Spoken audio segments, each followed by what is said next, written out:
Insomniac has officially released Marvel's Wolverine's accessibility catalog, and while most people probably skipped right past it, these settings actually reveal a surprising amount about the game itself. We're talking gore and dismemberment, Logan's healing factor, Wolverine's senses, and even features that could completely change how difficult the game feels. Let's break down the biggest details that Marvel's Wolverine just revealed. Let's start with the biggest reveal. The accessibility catalog confirms Marvel's Wolverine includes a dedicated violence customization section. According to the settings, violence preset include some and full. It also includes options for dynamic blood, dismemberment, and visceral healing. Dynamic blood controls the visibility of blood during gameplay and cinematics. Dismemberment controls whether dismemberment effects appear during gameplay, and visceral healing controls how much physical damage is displayed on Logan's body. This is a huge confirmation that Insomniac is fully embracing Wolverine's mature rating. We're not just getting claws in combat, we're getting visible injuries, visible healing, blood effects, and combat that appears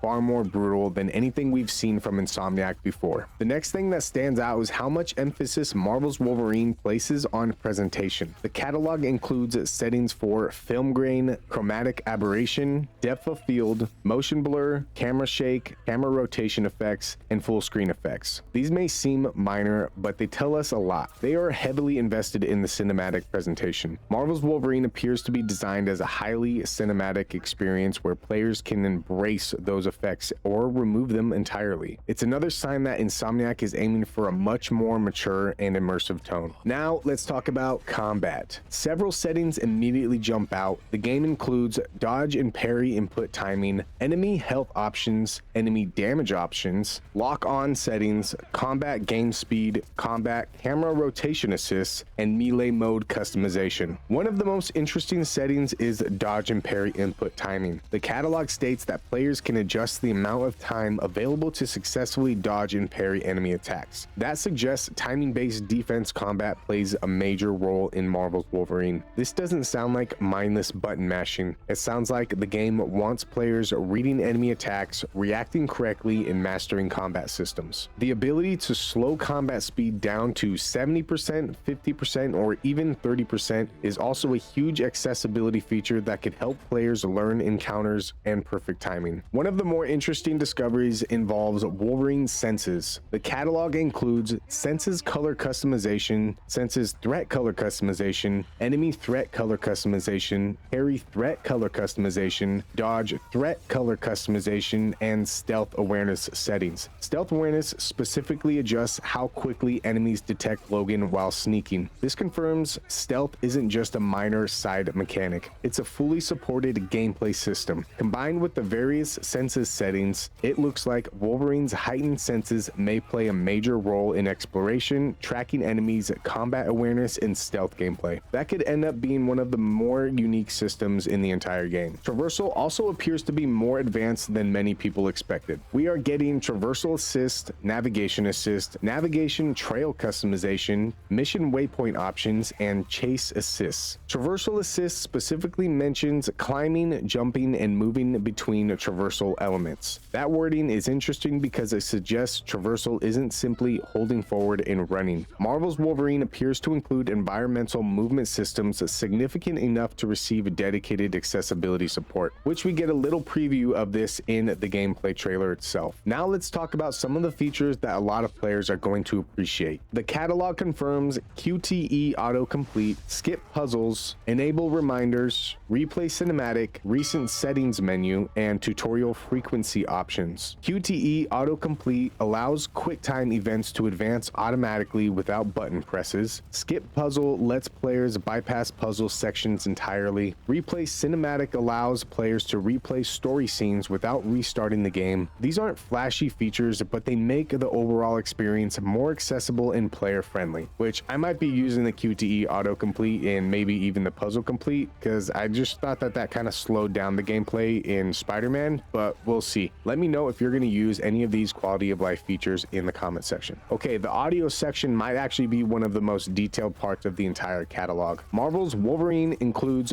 voice boost, accessibility audio cues, heartbeat audio, audio description, audio cue glossary, frequency controls, mono audio, and screen reader support. One setting that immediately stands out is heartbeat audio. The catalog says this adds heartbeat audio and vibration for enemies. Considering Wolverine's enhanced senses, this could potentially tie directly into enemy detection and awareness mechanics, which we also get a little sneak peek of that in the gameplay trailer as well. Another interesting option is audio description. This adds an additional narration track that describes important visual events and actions during cinematics. We're also getting a streamer mode. This one is going to matter to a lot of creators. Marvel's Wolverine includes a dedicated streamer mode. According to the catalog, streamer mode toggles the usage of licensed or composed music. That means streamers and content creators may have a way to avoid copyright issues while broadcasting gameplay. For YouTubers and streamers, that's a pretty significant feature. Another setting that caught my attention is the profanity filter.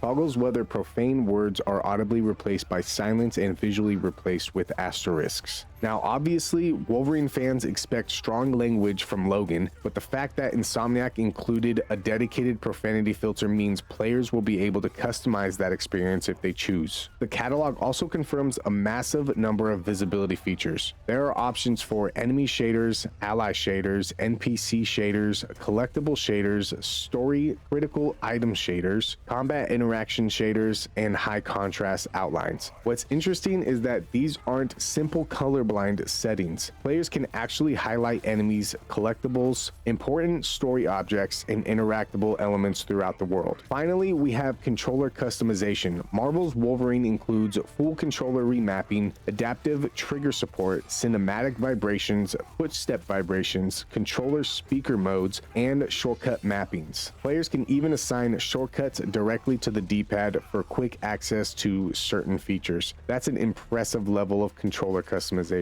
So for what was supposed to be a simple accessibility update, this catalog reveals a lot more than expected. We now know Marvel's Wolverine features dynamic blood, dismemberment, visible healing effects, stealth systems, advanced traversal options, dedicated senses mechanics, timing-based combat systems, streamer mode, profanity filtering, deep controller customization, and one of the most extensive accessibility suites we've seen in a major action game. And if these settings are revealing this much already, it makes me wonder what other details Insomniac still hasn't shown us. Let me know what stood out to you the most and if you're excited about Marvel's Wolverine. I absolutely appreciate your guys' time. Please hit the like button so that more people can see my content. Be sure to subscribe if you're not subscribed. Share my content with someone you might think will enjoy it. Let them know to like, share, comment, and subscribe as well. Hope you guys enjoyed the video. Hope you guys have a good day, good night, and a good morning wherever you're at, and I'll see you in the next one.